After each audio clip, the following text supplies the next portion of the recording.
I did it We're go- early. I did it early. Okay, you know what? You did it early last week, and I must have done it early last week Okay, so because we maybe... were literally perfect again. God damn my amazing reaction time. We are perfect. We are in sync. We are in tune. I think we're in tune again. We are just perfect.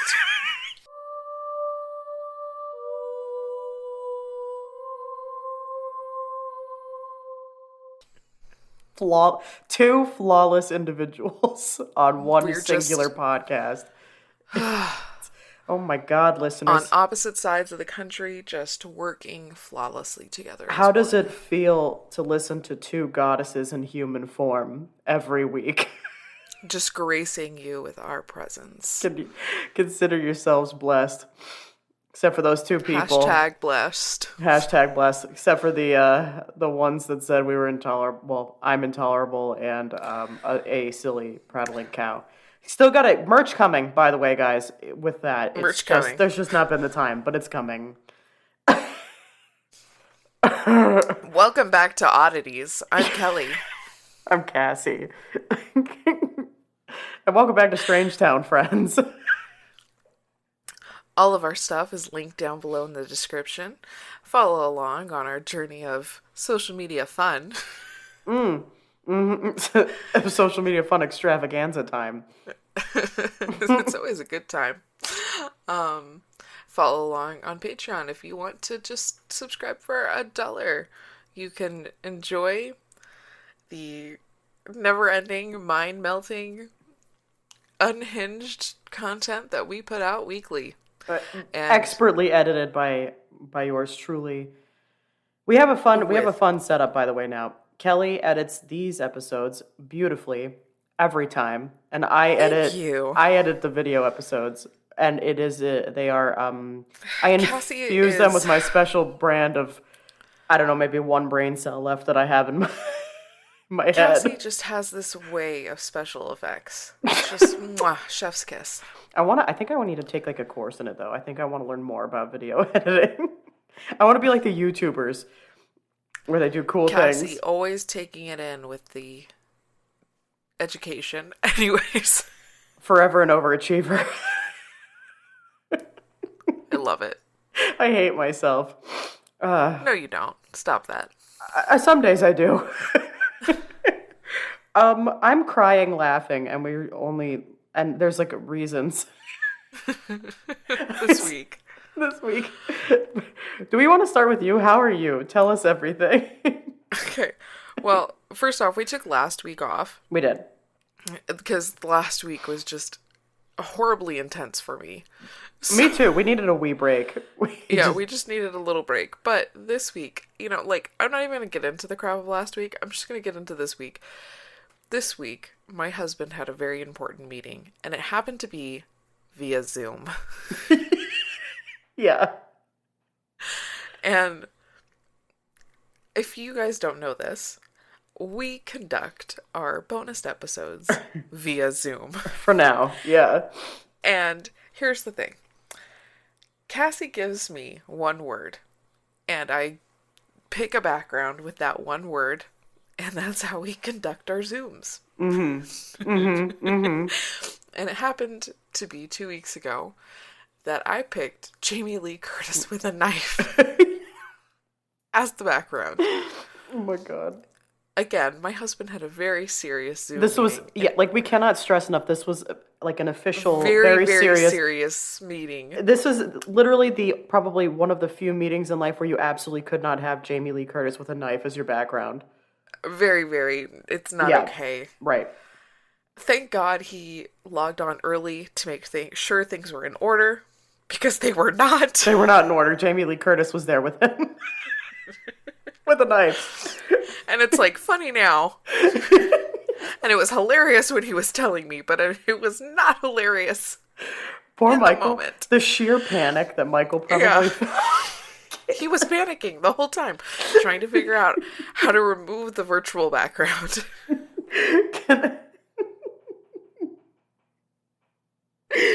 Oh God, I wish we could tell you guys what the meeting was for, but we can't. We can't. We absolutely cannot, but it was just, thank God he figured it out in time. And And Jamie wasn't present for the meeting. and Jamie was not present for it.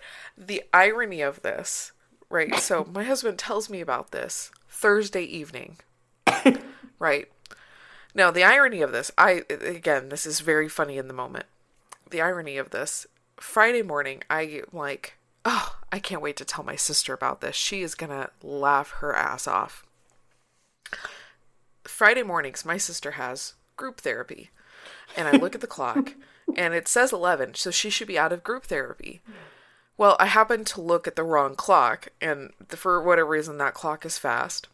And I'm calling, and I realize that clock is fast. It's not after 11. Crap, I hung up. I message her really quickly. Sorry, I was looking at the wrong clock. Didn't mean to call during therapy. So on and so forth. And then it occurs to me, I used her computer earlier in the week. I borrowed it For another bonus. film a bonus episode.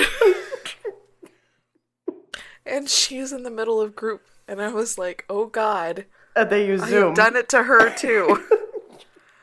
And as I realized it, she messages me, oh, we need to talk. We need to have words. It's the phrase, we need to have words, that does it for me. So, my poor sister Stacy, yeah, she gets a shout out, and she's already approved of this message. Hi, Stacy. Had to go through group therapy because nobody in group therapy wanted to help her remove the background. They told her that she had to keep it. She had to leave it. And the background, I feel like this just makes it, the fact that it was group therapy as the setting, and the background was makes her it so getting, much better. The background was her getting abducted by like a space UFO. like a UFO. I can't. And then, I love even more is how supportive the group was, and they were like, "No, we're not helping you." Yeah, we're not helping you. You're leaving it. You're leaving it. Which, by the way, she did talk about oddities. So if any of you are listening, hi guys, welcome. Welcome to your other group therapy. Welcome. Thank you for supporting my sister. Thank you so much for not having her change the background. And the therapists like it too, right? Yeah, everyone liked it. I can't believe I managed to do this to two people in my life in 1 week. I love that so much. Well, I have to be honest, I've almost done it to myself on multiple occasions because I have my meetings with my nutritionist over Zoom. Mm-hmm. And we always have recorded prior to that. The number of times I've almost logged on and it's like fucking Baba Yaga's house. Or like some shit. It's oh God, I love it. I can't get over how perfect it is. It's just I mean I love Michael's story, but something about Stacy's story just has a little extra, like, I don't know, like je ne sais quoi, because it's group therapy. What I love was that I told her, I was like, I'll change it to like just a meeting for you, and she's like, no, you got to leave it in group therapy. It makes it better. Now the pressure's on to find the perfect background now next time you use her computer and fuck with her again. Yep. I mean, it has to be just like, just chef's kiss. It has to be just right. Just has to be just perfect, just right.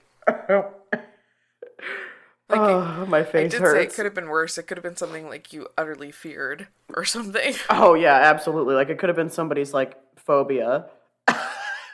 Wouldn't that have been like, oh gosh, could you imagine if somebody had a fear of UFOs in there? Holy shit, and then you just like absolutely triggered the shit out of them? That would have been awful. That would have been horrible. Thank God it wasn't. I really hope nobody was actually scared of UFOs in there. Well, it sounds like it went over swimmingly, so I don't think so. Yeah. I think all's well that ends well on this time. We'll get you next time, Gadget. I just love thinking about it.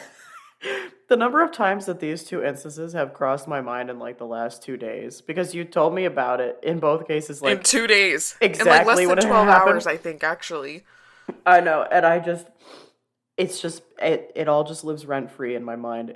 These are like the only things getting me by these days. Thinking about these two items now. I don't know what's worse, the fact that like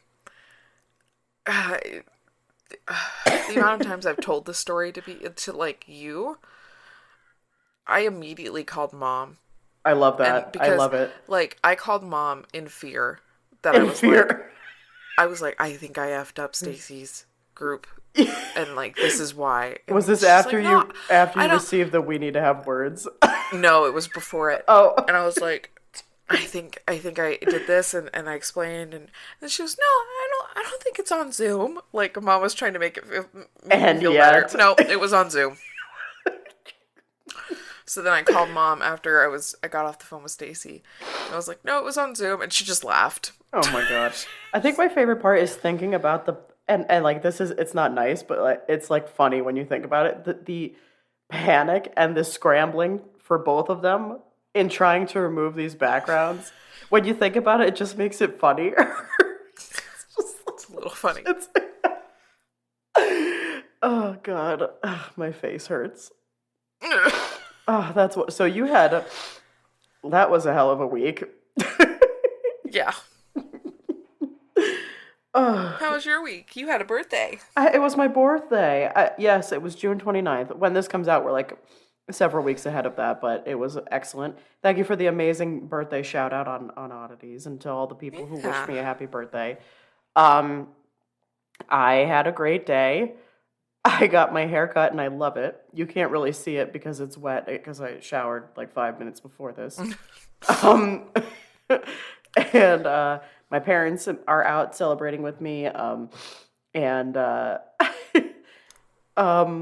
we went to a local baseball game and we won. So that was great. My mom and I got up on the Jumbotron. Did you go where the fuck is the camera? I did. I couldn't find the fucking camera again. Mom couldn't find it either. The two of us are up there looking the wrong direction. It's the best. And then today we're going to go check out the new Indiana Jones movie. And we picked a paint color for our dining room. So we're going to be working on that soon. We're starting the prep work, all the spackling and shit that needs to happen. Goodbye. That bright by orange, color. by surface of the sun. I don't know. Honestly, I walk around this house sometimes and I just keep saying to myself, what the fuck were the people doing here before me? There's the holes in the dining room. You don't hang much in dining rooms, right? Like if you want like maybe a couple pieces of artwork, like there are so many fucking holes in our dining room. I don't know what the fuck they had hanging in here. But it doesn't matter.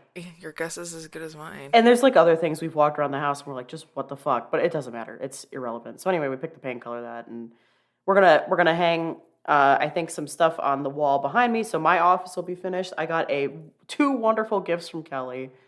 Is there another thing coming? I can't remember. Yeah, there's still another thing coming. Okay, all right. Oh wow, I'm very excited for because that second thing that came was a complete impulse. Okay, I couldn't remember if that conversation happened before or after you told me, oh, and there's a second gift coming, but it's coming late. And I couldn't remember the time. I couldn't remember the timeline. So the second thing that came was 100% an impulse. The original second thing that was coming, that's now the third thing, it's late because there was issues with the seller. It's fine. That's okay. That's fine. Kellie has got me two wonderful gifts so far. One is this, it's Taylor Swift affirmations. So it's this poster and it has all these wonderful quotes from her songs, and I'm going to frame it and I'm going to hang it in here. And then the other thing, the impulse buy is, I mean, should I say this? I'm going to go ahead and say this. It's this mug that she found, and it says see you next Tuesday. Yeah, it says cunt on it. And the handle is the C, and then so the cup just says unt. It's my new favorite mug. Long story short, it's my new favorite mug. Anyway, if you guys don't like that word, sorry, but I love it. And I think this is just the best. So, Kellie, home run times 1,000. And Corey got me a very cool wallet. It has penguins all over it. And I love it. And it was a great birthday. It was very low-key. I don't know why, but when you told me Corey got you that, all I kept thinking about was Club Penguin. Oh, wow, I love that. What a throwback. Yeah, it's fine. I love it. It's great. And so it was a great birthday. Other than that, I have not much else to share. There's not much else happening in the world of Cassie, but that's fine. And you know what? We have surpassed our 13 minutes. We are now at nearly 15. Yeah, because we took all of the first half with my How could we not? How could we not? So Now that we've covered our shenanigans, should we jibbity jump right into it? I think we will. Jibbity jump. Let's jibbity jump because you have a road trip to get on, which is so exciting. Oh yeah, that too. She's out of here, folks. It's 4th of July weekend, baby. All right. Would you like to start or shall I? You could go ahead and start. Mine's a variety of spookala bookala all in one. If we wanna do the plural, it's spookale bookale. So here we are. Spookale boogale. Today, friends, guys, gals, and non-binary pals, we're covering the Bridgewater Triangle. This is from listener Michael. Thank you, Michael. Not your Michael. Thank you, Michael. Different Obviously. Michael. Right. So, important justification. So the Bridgewater Triangle, it refers to a 200 square mile or so. It's a paranormal vortex, and there are 3 points in Abington, Rehoboth, and Freetown. And inside there are communities of Taunton, Raynham, Berkeley, Dighton, Brockton, Easton, and Bridgewater. And this is all like, it's like a little outside of Boston. And why is it called the Bridgewater Triangle? This name comes from cryptozoologist Lauren Coleman, and the nickname was generated back in 1983. And it's been said like that it has more weirdness in it than the Bermuda Triangle could ever hope to hold a candle to. I'm a big fan of the Bermuda Triangle, love its work. So, yeah. Anyway, there's a lot of history around this area too, right? Because we're up towards Boston. It's ye olde, whatever. There was a battlefield in it during King Philip's War from 1675 to 1676. It was the bloodiest battle in U.S. or British history ever per capita, meaning the greatest population percentage died. 75 to 80% of the natives were wiped out, and 25% of colonists. So it was like a pretty big shebang. There's a specific instance. There's this bridge, and there's like these glowing balls of colored lights moving around. And for decades, basically, people have just reported these crazy paranormal experiences in the Triangle. And now even TikTok has a bunch of videos on it. There are asylums there, prisons, there have been cult murders, UFOs, Bigfoot, serpents, something called a puckwudgie, which I don't even know what the fuck. There's Will of the Wisps. So we got all kinds of hauntings. Is this like the land version of Bermuda Triangle? Methinks maybe. Like there's some shit going on. And it's not even just this is a lot. It's like the Bermuda Triangle. I mean, the Bridgewater Triangle was like, hey, how can we take every paranormal experience all at once and put it into like a 200 just shove square it into mile one area? Right, exactly. They're like, hey, if we're gonna fiesta, we might as well maximum paranormal fiesta. You know what I'm saying? Yeah. So I'm gonna get into some shit, right? Okay. I mean, there's like even been like very strange things where it's like there's just these perfectly picked clean bones in the wood that looks like maybe it was part of an animal. We don't know. But anyway, I've got a handful of local accounts, and then I have kind of a rundown of the main hotspots in case anybody wants to visit, aka us. Would you go to the Bridgewater Triangle? Well, let's see how you feel when we're done with this shit. Because we're gonna, we're gonna see all kinds of shit. All right, like right now, I'm like I'm all over it, but then I'm like, let's hear about it more. Yeah. So per a local, it's said that they have found Bigfoot's body stretched out on the bank of the river, and he was dead. This woman identifies herself as a quote character on the common. So I don't know. Anyway, she says it's like our own Bermuda Triangle. It's cool. If I saw a puckwudgie, I'd try and pet it or make friends with it. Same though. Anyway, it's said that no matter what you believe, there's something special happening within these 3, so-called invisible walls of the triangle. One local says, quote, I believe there's paranormal activity that goes on here. Whether it's a vortex or not, I don't know, but I do know that the reports come up again and again, and they're from credible sources. It's the past coming to the present that happens here, and it happens everywhere. And there have been, UFOs, and I have all kinds of shit. So there's several main areas here. So there's Abington, and the person who coined the term Bridgewater Triangle has been intrigued by the paranormal accounts of the area all the way back to this person who investigated this traced paranormal activity back to the 1760s in this area. And wow. It was chronicled that on the morning of May 10th, 1760, witnesses reported seeing what they described as an inexplicable, quote, sphere of fire in the Bridgewater and Roxbury areas that was even brighter than the sun. And an Abington writer most recently reports seeing fireballs in the Bridgewater Triangle. She was seeing them so frequently that she started carrying like a camcorder with her basically to record this shit. Her name is Kristen Good. She shared a video back in 2014. And the fireballs appear after midnight, and she starts filming. And then she states in her YouTube comments that they're definitely not planes. She has no idea what they could be. And then there's another video that's taken by an anonymous couple. Sorry, my nose is leaking. Very cute. By an anonymous couple showing UFOs over Abington, and that surfaced back in October of 2013. Some people, of course, question this. They come up with explanations and things like that, like I usually do.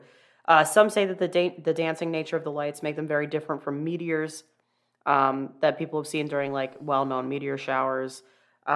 These kind of sort of like, it's the same display for minutes at a time, whereas with meteor showers, it's kind of just like a quick zip. Like it's like a, you know what I mean? It's not. Yeah. And so, like I said, the first European reference to this activity is found back in the Gentleman's Magazine, and it occurred May 10th, 1760 at 10 a.m., interestingly, not in the middle of the night. It's often quoted as proof that UFOs or fireballs have been visiting the Bridgewater Triangle area for hundreds of years. But most paranormal speakers or writers don't actually take the time to find the reference and discuss what was actually written. But it was described as a large meteor, and it gives like a direction for this fireball that was seen. It does say that like it comes with a loud noise, so people argue, okay, maybe the thing that was seen in 1760 was in fact like a meteor rather than any kind of thing. But my question is like, okay, why are people still seeing like this weird like light show pretty regularly? Yeah. Up through now. I don't know. That's Abington. In East Freetown, it's just off of Route 24, if anybody's wondering. And there have been found mutilations and alleged animal sacrifices in the state forest, in Freetown Fall River State Forest. It's long been believed to be the site of rituals, not just animal sacrifices, but also human murders that were committed by satanic cults. The forest is also the site of many suicides, unfortunately, which also adds to kind of this all-around spookiness, spookala-bookala-ness. The Freetown State Forest, it's been the location of multiple crimes and incidents. In November of 1978, the body of Mary Lou Aruda, a 15-year-old cheerleader who was abducted from Raynham, Massachusetts that September, was discovered tied to a tree. So we hate that. Oh. I know. There's James N. Cater of Brockton, who was previously convicted of kidnapping in 1967 and was convicted of the kidnapping and murder of Aruda in 1979. And the Massachusetts Supreme Judicial Court overturned that verdict, and he was convicted again in 1986. And then the verdict was again overturned, and he was retired in 1992, with that attempt ending in basically a mistrial. In 1980, while investigating another local murder, police had been approached by individuals who claimed to have witnessed satanic cult activity in the state forest. These reports would have bearing on the fourth Cater trial, which was between 1996 and 2000, which ended with the conviction upheld. In 1996, in that trial, the defense charged that police had withheld information relating to the alleged satanic cult activity, which it claimed could have like provided an alternative to Cater as like being the person who did this. There were 3 more murders that were subsequently related to the state forest. In 1987, there was a transient drifter mistaken for an undercover police officer who was murdered in the forest. In 2001, 2 men were found shot to death on Bell Rock Road, which runs through the forest, connecting 2 towns, Assinet and Fall River. And there were 2 assaults that were also reported, a Fall River man in 1991, and then a teenager from New Bedford in 1998. Other incidents in this area include hazardous waste dumping, reports of aggressive abandoned dogs, and reports of an escaped emu that wanders the forest. Listen, this forest has it all, okay? Whether we want it all is another question, but whatever. In May of 2015, the emu. In May of 2015, a woman slid 80 feet down a cliff while spray painting graffiti, broke her ankle, and had to be rescued. In January 2016, an illegally dumped boat was discovered. And in May of 2016, wire cables were found stretched across the recreational trails, apparently intended to cause harm to off-road like motorcyclists, like whatever. So fucking wild, right? Wow. Okay, pardon me 1 second. I got a message here. Okay, so next up we have Profile Rock. This is within the triangle. It's Profile Rock. It's located in the Freetown, again, Fall River State Forest. And this site has spiritual significance to the Wampanoag people and historic significance in what is allegedly where Anawan, a Wampanoag figure, received a, quote, lost wampum belt, which there's a whole thing behind that. I've got the research on that too. But some visitors to Profile Rock have claimed to see a ghostly figure of a man sitting on the rock. And according to local legend, Native American tribes people had warrior ghost dancers perform ceremonial dances on this rock. So it's known as Profile Rock because it's the silhouette of this rock, and it looks like a craggy visage of a man's face. Yes? All I'm thinking of is King of the Rock. I know, basically. So Sorry. It Continue. looks no, that's okay. It looks like a dude when you look at it from the side. It's actually kind of it's kind of cool. And once upon a time, it was thought that it was the Wampanoag chief Masaoit Sachem, which I'm sure I fucked that up, but I tried. Anyway, the face in the rock had always it had not always been there, and appears to have come into existence sometime in the mid 1800s, probably due to dynamite. So Oh. fun. Nonetheless, the face has become revered among like local tribes who thought it was this face of their great leader, Sachem, who was the father of Philip of King Philip's War that would later take place. Some believe that Philip spent the night beneath the rock the evening before he died. While the rock definitely looks like a face, it's unknown whether it's actually the chief. But regardless, it's also known as the Old Man of Joshua's Mountain. It takes the name from Joshua Tisdale, who was a settler who once owned a deed to the land. But no matter what you choose to call it, it's basically garnered this air of this like supernatural with local legends of ghosts and also cults and murder surrounding the site. Although it's basically kind of, I mean, the profile is pretty uncanny. If you look it up, it really does look like a person. Like, it's not one of those things like, oh, well, if you squint at it, it looks like a man. Yeah, like, and turn your head. It really does look like a person. It does. Anyway, it did unfortunately become a frequent target for graffiti in the modern day, and now there's been like recent damages to the historic rock formation. So park officials have discovered like a large portion of the rock formation had been broken off. So that's really sad. Why are humans such trash? Like, why do we need to just fucking... Honestly. Humans are the worst. We are. There's also Dighton Rock State Park. This is another geological feature of the Bridgewater Triangle that's kind of like mysterious and spooky. It's just across from Hokamoke Swamp's grassy island burial grounds. And it has some very strange etchings inscribed on the rock. Some people have alleged that the inscriptions come from Vikings or Native Americans. Some theories speculate that they come from ancient Phoenicians. So we've got a whole... Oh. We're running the gamut here. Did you have a question? No. Oh, you looked like Sorry, you were I was just doing a thing with my hand. Sorry. That's fine. You can do things with your hands. So anyway, it's known for its puzzling petroglyphs. Dighton Rock is one of the greatest mysteries of Massachusetts. It's a 40-ton boulder. It was initially located in the riverbed of the Taunton River. It's like six-sided. It's approximately 5 feet high, 9.5 feet wide, and 11 feet long. And for more than 300 years, people have wondered what these weird carvings are in the rocks. In 1680, there was an English colonist, Reverend John Danforth, who copied and drew the petroglyphs. This has been preserved in a museum there, but his drawing conflicts with the reports of others and current markings on the rocks, so it's changed over time. But basically, in 1690, Reverend Cotton Mather then described the rock in his book, The Wonderful Works of God Commemorated, and he says, quote, "Among the other curiosities of New England, one is that of a mighty rock, on a perpendicular side whereof by a river, which at high tide covers part of it.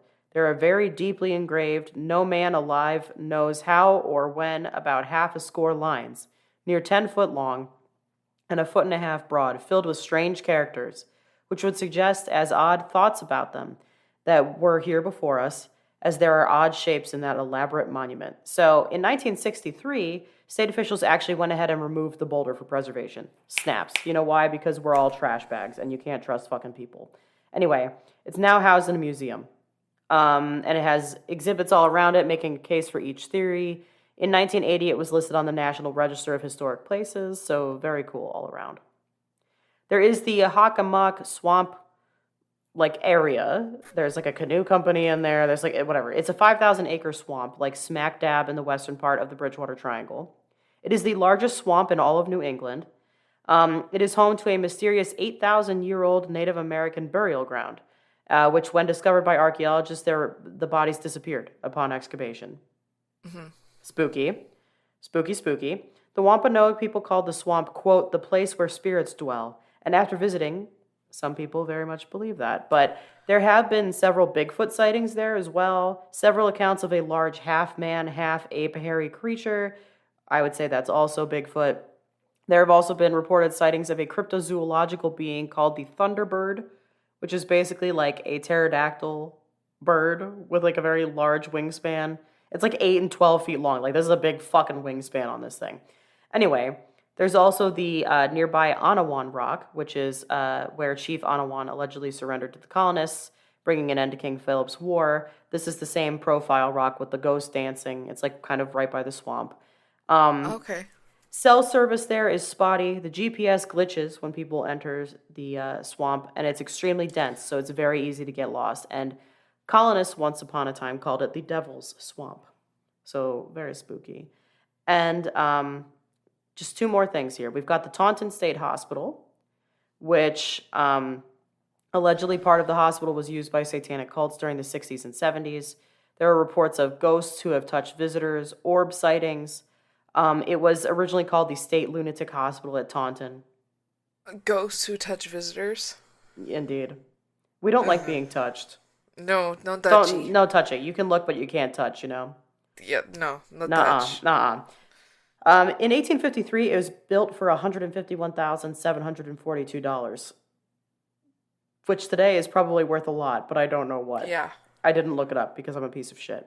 Anyway, there was a quote, state lunatic hospital at Worcester there previously. Then they spent that money to revive it and change it into this, and then it became Taunton State Hospital after that. It was one of several competing towns vying for the hospital. It's 154 acres along a river.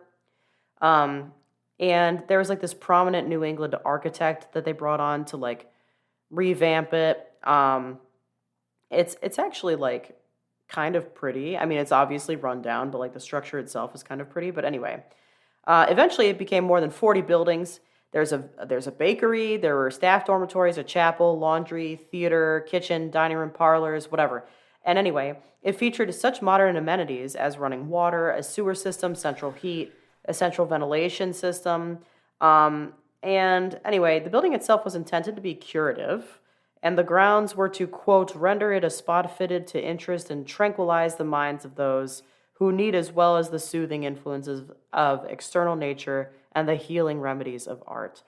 I don't really buy any of that because mental health facilities were absolute garbage and awful to people. But, I mean, throughout time, that was a thing. But anyway, that's just me. A few key dates to keep in mind. This place aside, with the Bridgewater Triangle, though, is 1760. That was the date for the very first documented UFO report, although I think it was a meteor. In 1908, local papers report another UFO sighting. 1968, several witnesses allegedly see another orb floating in the trees in the woods of Rehoboth, which falls in the triangle. In the 70s, there were multiple sightings of UFOs, and in 76, two were seen by witnesses to land along Route 44.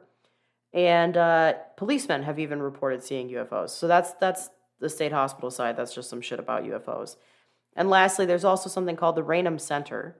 And there's a lot of reasons people say that they feel there's paranormal activity in this area. Many locals claim the cause of it mostly to be Native American curses. After colonists settled in the area in the 17th and 18th centuries, it is said that the Native American peoples were treated poorly, and their wampum belt, which I'll get to, of the Wampanoag people was lost during subsequent battles. And this lost belt has allegedly caused significant paranormal unrest amongst ghost warriors that haunt the triangle to this day. So about this belt, for so long, the story of the Wampanoag has been kind of romanticized, and the true story of the belt or I'm sorry, of how the Wampanoag were treated is like marginalized. And some of the history is being reused to like build awareness around this. And there's still an ongoing search today for this heirloom that has great value to the Wampanoag people, which is this Metacom's wampum belt. Metacom, also known as King Philip, was the namesake of King Philip's War. It's this battle that pitted indigenous nations in New England against colonists and their allies. After Metacom's death, his belt was taken back to Europe as like a spoil of war, and there's no record of where it went. So the belt's whereabouts today remain unknown. It's been said that the belt was likely passed down to Metacom from his father, who was leader of the Wampanoag Confederacy, Ausamequin. And this type of belt, it was like a community belt, right? So it was something that like people in the community contributed to generation after generation. And it was like, so it's like a big heirloom. It's a big deal thing. And like these belts were used by many indigenous nations to share stories or like important events or to help keep records. And the belts are woven together with like purple and white beads from quahog shells. And it's basically a living historic document. And it's been gone for ages because the Europeans basically took it as a spoil of the war. Yeah. And that sucks. And so one thing that's made the search difficult is that like a lot of people in the United Kingdom just have no idea what a wampum belt is to begin with. So like now there's this big thing to try and spread awareness around it and everything else. And there is one more spooky thing. There's in Route 44 in Rehoboth, you have to keep your eyes peeled for a phantom figure of a red-headed, heavily bearded hitchhiker. And I'll tell you why. He was a 41-year-old drifter and career criminal, and he went on a week-long crime rampage back in 2001. He left North Carolina, where he was a suspect in a string of bank robberies. He returns to Abington, which is a town 25 miles south of Boston, where he grew up. His first victim was Philip McCloskey, a 69-year-old retired pipe fitter from Taunton, and he picked up Sampson while he was hitchhiking. And then Sampson later tells police that he assured McCloskey he only wanted to steal his car, but then he tied him up with a belt and stabbed him 24 times. So... Oh. Okay. My. Then he goes after somebody named Rizzo, who was a 19-year-old college student who gave Sampson a ride after leaving his summer job at a restaurant. Sampson tells police he tied Rizzo to a tree, stabbed him repeatedly, and put a gag in his mouth and left him to die. Sampson was then convicted separately in New Hampshire in a murder days later of Robert Eli Whitney, who was a former Concord City councilor. And then Massachusetts abolished the death penalty in 1984, but Sampson was prosecuted under federal law. He was sentenced to death in 2003, but that was overturned in 2011 by a judge who found that one of the jurors lied, allegedly, about her background, which I hate our law system, that something like that will overturn something entirely, but whatever. Anyway, he had a sentencing retrial that was expected to last about 3 months. But eventually, this guy, his lawyers, had this list of 217 mitigating factors that they wanted to use to argue against the death penalty. It was like a whole thing. Eventually, he ends up, dying. He just dies. While he was waiting, he died. He didn't really, his trials never really came to anything or anything like that. And that's all of that. All of that is the Bridgewater Triangle. We could not have thrown more into that. It is everything. Ghosts. Why do... 2 weeks ago, you did the Nazis. The Nazis? And I had to follow that. I have to follow this. You're going to follow this, and you're going to follow it fine. The thing that's tricky about the Bridgewater Triangle and something like the Nazis is it's such a huge topic, and I have to try and distill it down, and then it just comes across like incoherent ramblings, I'm afraid. But long story short, we had... It's not incoherent. I can tell you that right now. It's just wow. Oh, why, thank you. Long story short, we had ghosts, UFOs, curses, murders, satanic cults, orbs. It's just a lot. At Bigfoot, it's all a lot. Do we want to go? It's a lot. I think we do. I do. Yeah, well, I'm covering a legend. Oh, good. And it's a ghosty legend. Oh, spook. And I picked this one because we're moving into summer, Although we both know we want to be into the spooky fall. Eternal fall, always. So, I kind of just I just wanted to embody that. Oh, good. Oh, stunning. Okay. So, what better way than to, hit with a summery spooky ghost and go down back to Hawaii? Oh, we're back. Yes. Oh, And so vacation. today I am sharing with all of our odd fam the Green Child Snatcher. The Green Lady Child Snatcher. Like I said Yes. to you before we started recording, those kids probably had it coming. So, You're like, maybe. maybe. I mean, I see where she was coming from. We get it. Yeah. We're good. Now Okay. this is on the shorter side. Okay. So, a little bit lighter, That's good. Maybe a good way which to end I it. think maybe we all need right now. I know. I feel tired after the Bridgewater Triangle. Me too. Okay. Good. Here we come. Also, thanks, listener Michael. Thanks Thank again. you, Michael. Yeah. She is a very specific ghost and she haunts in one area, but I would say she's a sad ghost. Oh no. Okay. And that's just my opinions. The legend goes that the Green Lady was just once a normal mother who enjoyed taking her children to the Wahiawa Botanical Garden Same. in Honolulu. Okay. She and her children would cross the gulch in Wahiawa instead of taking the bridge. She was always afraid that the cars would strike her children. I mean, she felt that, she felt it was safer to cross the gulch instead of the bridge. One night on their way back home, the children became separated and the mother could not find them in the gulch. oh No matter shit. how hard she tried, after searching and searching, she went looking for help, but no one would help her. What the fuck with people? Yeah, again, humans. We suck. Humans. Dumpsters. Okay. Yeah. She went back to the gulch alone and disappeared along with her children. Oh no. Ever since then, there have been sightings of a ghostly green woman haunting the gulch. The ghost isn't just green, it is covered in vines and grass and resembles a shambling marsh monster, Oh fuck. more than just a ghost. The spirit is resembling a monkey plant life, is the ghost of the mother, still Oh. looking for her children. However, in her grief, she will steal away any child who comes into the gulch. Wow. Okay. This is giving like Hawaiian. Lorona. Yeah, like Hawaiian foliage La Llorona. Like. Right. Okay. Cool. I was gonna say I have that in my notes Oh. immediately.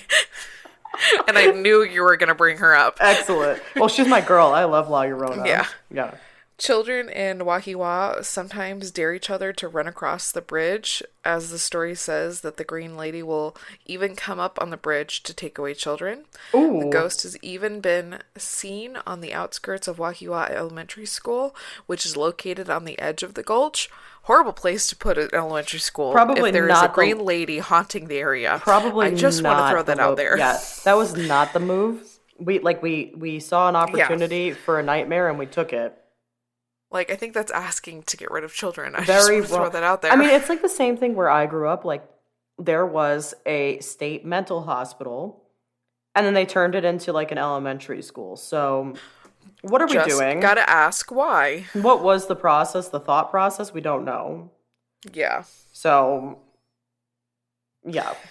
The Green Lady has one other important characteristic, which is something not shared by many. Oh. And most ghosts don't have this characteristic either. Okay. She smells really bad. She smells bad. Oh. Most likely a result of the decaying plant matter that covers her body, or makes up her body, because they're not really sure Well, which. good points. Right. Mhm. It's often easily enough to tell she's around by the horrible smell. What does it smell like? It smells like ass, probably. I would assume like that really horrible seaweed Like smell. like farts. Like, the beach smell, like that really Yeah, smell. like seaweed farts. Yeah, there you go. That's right? descriptive. That's what it is, I think. Wow, I kind of feel for her. She should change out like her foliage. This is where it gets interesting because Oh, this came out last week. last week. Some, yep, Mm. some, well, yeah, it would be this last week. Some say the Green Lady indicate that she looks very much like the Japanese kappa, Stunning. Wow, what a cross. a Wow. frog-like turtle demon with scaly skin and sharp claws. Whoa, so oh. Which, that doesn't exactly surprise me, given that Hawaiian and Japanese cultures do often Yeah, yeah. collide. Yeah. But when I read that, I was like, oh, we Wow. just covered that. We Cassie did. just covered that. Freaky So, deaky. and that is the legend of the Green Lady Child Snatcher. Spook, do you believe? Do you believe in her? When it comes to Hawaiian legends, I very much believe in a lot. I don't deny them. I don't mess with Hawaiian cultures and legends. I just don't. Yeah, I mean, I love that for you. I take kind of the position that I take with most of the legends, where it's like this has been a well-crafted story to keep kids out of the gulch for safety reasons. Yep. But we love a cautionary tale, so like I'm all aboard that train too. And I have to add to that. You built a school on the edge of a gulch. Why? I could think Let's go ahead and make a really good legend. yeah, I mean, I could think of probably 30 to 40 reasons right off the bat why that wasn't a good idea. Yep. I bet you a bunch of men came up with that idea. And then the women had to come up with a reason And not then to they were let like, the all kids right, near the fine. water. I'll see your elementary school on the side of a gulch, and I'll raise you the Green Lady Child Snatcher. Yep. I mean, I love it. I think it's great. I love legends like that. I like I love that the kappa got tied in. big time. That was crazy. And you know what else I like is it's not just a ghost. It's a ghost who decided to adorn herself with like leaves and shit. She was like, "Oh, you can't see me? Now you fucking can. You can't see me. You can smell me. You can smell my ass, my seaweed fart ass." I love that. Wow. She's a stanky ass ghost. That's like demons, right? Because demons are You weren't supposed going to to smell help rotten me. eggs. You're going to smell me. You're gonna smell my shit. That's right. I love that for her. Whatever. We love leaving a mark, whether it's a scent or I don't know, other crazy shit. Yeah. We're here for it. Wow. Yeah, she is. She's like a Hawaiian La Llorona Kappa hybrid. I love that That's a description. cool. That's a way cool too mix. much. Yeah. Ooh, spicy. Good find. She's very spicy. I like her. Snaps to Kelly. I'm coming to the end of my 52 topics. I can't friends. believe that. We're almost at one And whole year of Kelly. By the end, I have a whole nother list for the next year, guys, so don't worry. Not to worry, kids. Oh my God. That's great. We have a doozy boozy coming up too. Or I mean, a boozy doozy coming up too. A boozy doozy. Yeah. And by the way, Sunny D seltzers. That's a thing? Oh my god, they taste like Sunny D. Wow. My millennial heart is so happy. Skipping little beats. We loved Oh, it. they're just jumping all over the place. That's what God. I'm gonna be boozing to. Damn, I don't know what I'm gonna booze to, but I need to find something cool. Maybe I'll make myself a mimosa. We usually record in the mornings, so or a Bloody Mary. I love a Bloody Mary. Ooh, Bloody Mary. And she's a spooky bitch, so might as well. I'm already on vacation mode. I'm thinking about what I'm going to be drinking all weekend. So Hell yeah, girl. All right, yeah. With that, kids, Kelly's out of here. She's on vacation. Let us know what you think. Do you believe in the Bridgewater Triangle, or have you been? Out of curiosity. yeah. And what do we think about the Green Lady Child Snatcher? She's not a Yeah, what are pedophile. your She's thoughts? just pissed. Yeah. Yeah. But above all, have a good vacation. And until next time, Stay strange. woo!